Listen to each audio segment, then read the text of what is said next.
அறிவை விரிவு செய், அகண்டமாக்கு, விசால பார்வையால் விழுங்கு மக்களை அணைந்துகொள், உன்னை சங்கமமாக்கு, மானுட சமுத்திரம் நான் என்று கூவு என்ற பாவேந்தர் பாரதிதாசனுடைய பாட்டு வரிகளை இந்த இனிய பொழுதில் நினைவு கூர்ந்து செங்கல்பட்டு மாவட்ட நிர்வாகமும் தமிழ்நாடு அறிவியல் இயக்கமும் செங்கை பாரதியார் மன்றமும் இணைந்து நடத்துகிற 7வது செங்கை புத்தக திருவிழாவில் இன்றைய நிகழ்வினுடைய மரியாதைக்குரிய தலைவர், உண்மையிலேயே இங்கே சகோதரி சொன்னது போல ஒரு இந்திய ஆட்சி பணியில் இருப்பவர் தமிழ் பேசுவது ஆச்சரியமாக இருக்கிறது. அதே போல் அவர் பாடவும் செய்தார். உமாசங்கருடைய பாட்டுக்கு முன்னால் நம்ம வாசல் கோலம் போடுறதுக்கு முன்னால் நீர் தெளிப்பது போல உமாசங்கர் கோலம் போடுவதற்கு முன்னால் அவரும் இசையால் நீர் தெளித்து இந்த பாட்டரங்கத்தை துவக்கி வைத்துவிட்டு போனார். மரியாதைக்குரிய ஊரக வளர்ச்சி மற்றும் பஞ்சாயத்து ராஜ் பயிற்சி நிறுவனத்தினுடைய ஆணையர் டாக்டர் இரா ஆனந்தகுமார் இந்திய ஆட்சிப்பணி அவர்களே, வரவேற்புரை நிகழ்த்திய ஒருங்கிணைப்பு குழுவினுடைய மரியாதைக்குரிய சகோதரர் தீன தயாளன் அவர்களே, முன்னிலை வகிக்கக்கூடிய மரியாதைக்குரிய திருவாளர்கள் வெங்கடேசன் அவர்களே, குமார் அவர்களே, சிவஞான சம்பந்தம் அவர்களே, ராஜேஷ் அவர்களே, வேல்முருகன் அவர்களே, என்னுடைய பணிவான மாலை நேரத்து வணக்கத்தை தெரிவித்துக் கொள்கிறேன். உண்மையிலேயே உமாசங்கர் பேசிய பிறகு நான் பேசுவது சிவ பூஜையில் கரடி நுழைந்தது அப்படின்னு சொல்லுவார். இப்போ உன்னை கூட தான் நான் சந்திக்கிறேன், எனக்கு எதிரில் நிற்கிறேன், உனக்கு ஏதாவது இருந்தால் எனக்கு வந்திருக்கும் அப்படின்னு சொன்னவர் வாலி. அப்படி திருச்சி ரயில் நிலையத்தில் கொஞ்ச நேரம் ரயில் நின்ற பொழுது ஒரு இளைஞன் தயங்கி மரியாதைக்குரிய ஏலிசை வாணர் டிஎம்எஸ் அவர்களுடைய கைகளிலே கொண்டு போய் இந்த பாடலை கொடுத்தார். அவர் அந்த இடத்திலேயே அந்த பாடல் வரிகளை படித்தவுடன், ஏன்னா நீங்கள் டிஎம்எஸ் ஐயாவை நான்லாம் பலமுறை பார்த்துருக்கிறேன், அவர் மதுரைக்காரர் தான். அவர் எதுக்கெடுத்தாலும் முருகா முருகா முருகா முருகான்னு சொல்லிக்கிட்டே இருப்பார். முருகனை பற்றிய பாடல் என்ற உடனேயே படித்த உடனேயே மெட்டமைத்த பாடல் தான் இந்த கற்பனை என்றாலும் கற்சிலை என்றாலும் என்கிற பாடல். இதே போல் திருச்சி ரயில் நிலையத்திலே ஒரு முறை ஒரு காங்கிரஸ் மாநாட்டிற்காக மூதறிஞர் என்று அழைக்கப்படுகிற ராஜாஜி அவர்களும் பெருந்தலைவர் என்று அழைக்கப்படுகிற காமராஜர் அவர்களும் திருச்சி வழியாக செல்கிறார்கள் என்கிற ஒரு செய்தி கிடைக்கிறது. வாலி ஒரு கவிஞர் மட்டுமல்ல, ஓவியரும் கூட. பொதுவாக இந்த துவக்க நிலை ஓவியர்களுக்கு ஒரு பழக்கம் இருக்கும். யாரையாவது பார்த்தால் அவரை போலவே வரைந்து அவர்களிடமே சென்று கையெழுத்து கேட்பார்கள். அதுபோல் ராஜாஜி அவர்களையும் காமராஜர் அவர்களையும் வாலி வரைந்து கொண்டு முதல் பெட்டியிலே ராஜாஜி இருக்கிறார், அவரிடம் கொண்டு போய் காட்டி, ஐயா உங்களை வரைந்திருக்கிறேன், இதற்கு கீழே கையெழுத்து போடுங்கள் என்று வாலி சொல்லியிருக்கிறார். இதை வாங்கி மேலும் கீழும் பார்த்து விட்டு ராஜாஜி கையெழுத்து போடாமல் திருப்பி கொடுத்து விட்டார். வாலி, ஐயா கையெழுத்து என்ன மாதிரி வரைஞ்சிருக்கேன்னு சொல்லியிருக்க, ஆனால் அது என்ன மாதிரி இல்லை, இதை நான் கையெழுத்து போட்டேன்னா நீ என்னதான் வரைஞ்சேங்கிறத நான் ஒத்துக்கிட்ட மாதிரி ஆயிரும், எனவே எனக்கும் இந்த படத்துக்கும் சம்பந்தமே இல்லை, வச்சுக்கிட்டாராம். வாலி கொஞ்சம் சங்கடப்படத்தோடு வாங்கிக்கிட்டு அடுத்த பெட்டியில் காமராஜர் இருக்கார். காமராஜரை வரைஞ்சதை கொண்டு போய் அவர்கிட்ட கொடுக்குறார். காமராஜர் மேலையும் கிளையும் பார்த்துட்டு திருப்பி கொடுத்துருவார் அப்படின்னு வாலி நினச்சிக்கிட்டு இருக்கார். ஆனால் அந்த படத்துக்கு கீழே காமராஜர் காமராஜ் அப்படின்னு கையெழுத்து போட்டு திருப்பி கொடுத்துட்டார். வாங்கிக்கிட்டு வாலி பேசாமல் வந்திருக்கலாம். வாலி சொல்கிறாரு, இப்போ தான் பக்கத்து பெட்டியில் ராஜாஜியை பார்த்துட்டு வந்தேன், பெரியவர் கையெழுத்து போட மாட்டேன்ட்டார், நீங்கள் போட்டிங்களையா, இப்போ நான் வரைஞ்சது உங்களை மாதிரியே இருக்கா? காமராஜர் சொன்னாராம், ஏன் கையெழுத்து போட மாட்டேன்ட்டார்? இல்லைங்க, இது அவர் மாதிரி இல்லைன்ட்டார். உண்மையாக சொல்லப்போனால் இதுவும் என்ன மாதிரி இல்லை. நான் ஏன் கையெழுத்து போடுறேன்னா, நான் கையெழுத்து போடாமல் திருப்பி கொடுத்தால் ஒரு இளம் ஓவியனுடைய முயற்சி தடைபட்டு விடக்கூடாதே என்பதற்காகத்தான். என்னை போல இல்லை என்றாலும் நான் கையெழுத்து போட்டேன். இந்த செய்தியை எழுதிவிட்டு வாலி சொல்கிறார், அதனால்தான் ராஜாஜியை அறிஞர் என்று சொல்கிறோம், காமராஜரை தலைவர் என்று சொல்கிறோம். அறிஞருக்கும் தலைவருக்கும் வித்தியாசம் உண்டு. ஒரு தலைவன் என்பவன் எல்லோருடைய உணர்வுகளையும், நான் அதனால் ராஜாஜியை குறைச்சி சொல்கிறதா நீங்கள் மதிப்பிடக்கூடாது. பேரறிஞர், அதில் ஒன்றும் மாற்று கருத்து இல்லை. கம்பராமாயணத்தை சக்கரவர்த்தி திருமகன் என்கிற பெயரிலே வசன நடையில் அற்புதமாக எழுதியவர். இன்னும் சொல்லப்போனால் அவர் அபேதவாதம் என்று நாத்திகத்தை பற்றியும் ஒரு புத்தகம் எழுதியிருக்கிறார். திக்கற்ற பார்வதி என்கிற அவர் எழுதிய நாவலும் திரைப்படமாக பிறகு வந்திருக்கிறது. நமக்கு என்னென்னா, ஒருத்தரை உயர்த்தனம்னா இன்னொருத்தரை தாழ்த்தி பேசணுங்கிற அவசியம் இல்லை. அந்த சம்பவத்தில் 2 பேரும் அப்படி நடந்துக்கிட்டாங்க அப்படின்னு வாலி சொல்கிறார். எனக்கு கொடுத்துருக்கிற தலைப்பு என்பது அறிவை பொதுவில் வைப்போம். அது எப்படி அறிவை பொதுவில் வைக்கிறது? முதல்ல அறிவுன்னா என்ன? இந்த கேள்வியை நான் யார்கிட்டையாவது கேட்டேன்னா நான் முதல்ல போய் சேர முடியாது.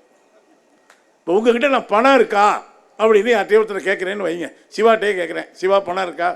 இருக்குது தோழர். இல்லைன்னா ஜிபே இருக்குது தோழர். எல்லாமே இப்போ ஜியை ஒட்டி தான் ஓடிக்கிட்டு இருப்போம். ஜி தான் எல்லாமே. ஜிபே இருக்குது அப்படின்னு சொல்லுவார். பணத்தை அனுப்புவார். இருந்தால் கொடுப்பாரு, இல்லைன்னா இல்லைங்க போகிறார். பணம் இருக்கா அப்படின்னு கேட்டால் யாருமே கோபப்படுறது இல்லைங்க. ஆனால் இதே கேள்வியை அறிவு இருக்கா அப்படின்னு கேட்டால் இருக்கோ இல்லையோ எவ்வளவு கோபம் வருது. யாரை பார்த்து அறிவு இருக்கான்னு கேட்டேன். கடைசி வரைக்கும் இருக்குன்னே சொல்ல மாட்டான்.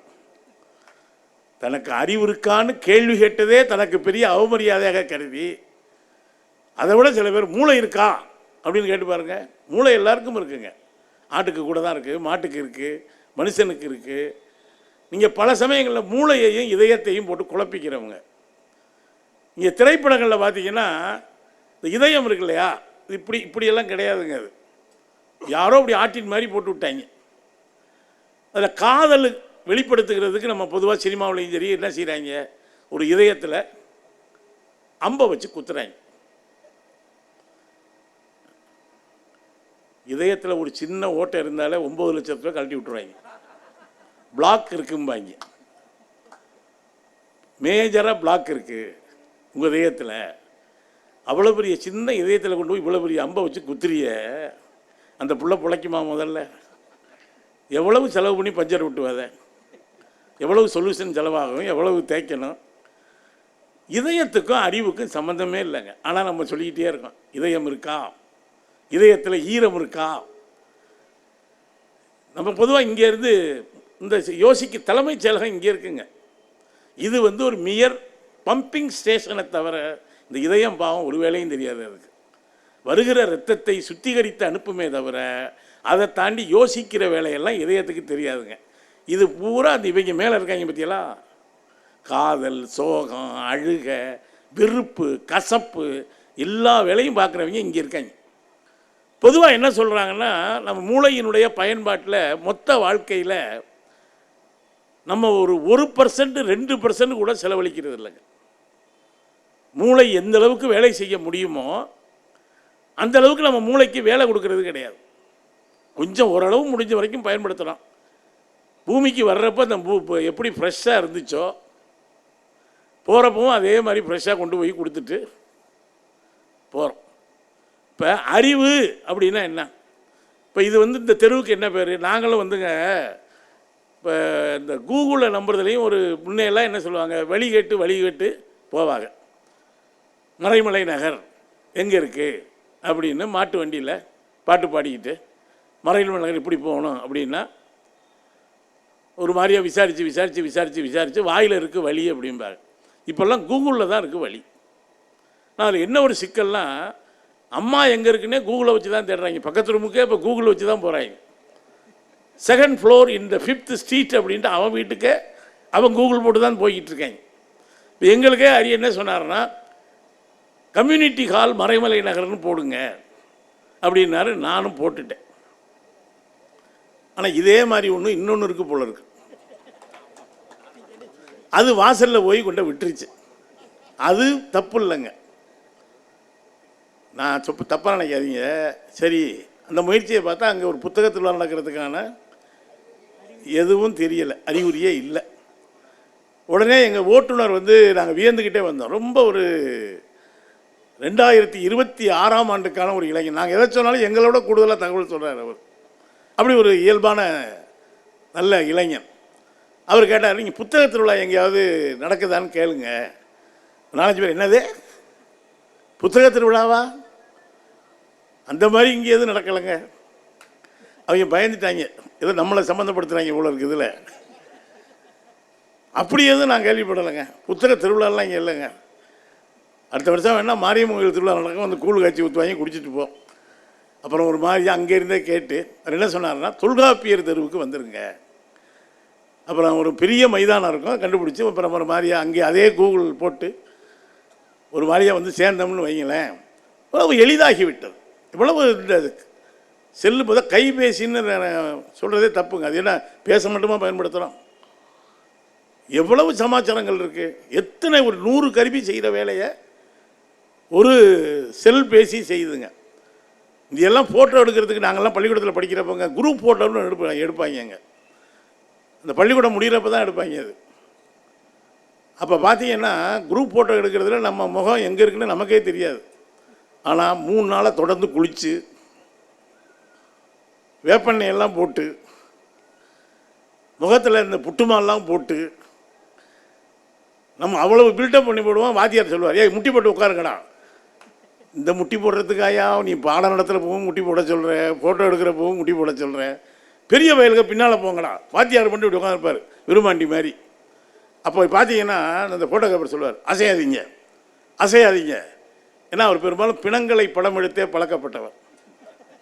அசைஞ்சா அவருக்கு வேலை செய்யாது. யாருமே அசையாதீங்கன்னு என்ன பண்ணுவாங்க, திடுன்னு உள்ளே ஓடி ஒரு கருப்பு போர்வை எடுத்து முளையில் மம்பட்டியா மாதிரி போத்திக்கிட்டு பட்டக்குன்னு அடிப்பார். நம்ம நேரம் நல்லா இருந்தால் அந்த ஃபோட்டோ கிடைக்கும். நான் இப்போ பாருங்கள், எங்கே பார்த்தாலும் செல்ஃபிங்க. பாம்பு படம் எடுக்குது, அதுக்கிட்ட போய் ஒரு செல்ஃபி எடுத்துக்கலாமா? அதுவே செல்ஃபி எடுத்து தான் இருக்குது. ஆற்று பக்கத்தில் போய் செல்ஃபி எடுக்கிறது அங்கேயே போட்டிருக்காங்க. இந்தியெல்லாம் போடுவாங்க, இது ஆழமான இடம், இறங்கி குளிக்க வேண்டாம்னு போடுவாங்க. இப்போ பல இடத்துல என்ன போட்டிருக்காங்க, இது ஆபத்தான இடம், யாரும் செல்ஃபி எடுக்க வேண்டாம். அந்த அளவுக்கு உள்ள கேமரா வந்துருச்சா, பேச முடியுதா, பேங்க் பணம் அனுப்ப முடியுதா, இன்னும் என்னென்னமோ செய்கிறாங்க. இதில் பாட்டு கேட்க முடியுதா? ஒரு காலத்தில் இங்கே பழைய பாட்டை தான் பாடினார் உமாசங்கர், அற்புதமான பாடல்கள். இந்த பாட்டு கேட்க நம்ம பட்ட பாடல் இருக்குது பாருங்கள். எங்கள் ஊரெல்லாம் மைசெட்டுக்காரங்க வந்தாங்க, ஏன்னா பெரிய தேவதூதனே வந்த மாதிரி நாங்கள்லாம் ஆச்சரியப்படுவோங்க. அவருக்கு அல்ல கை 4 பேர் இருப்பாங்க. அவருக்கு தண்ணி எடுத்து கொடுக்க, முள் வைக்கிறதுக்கு.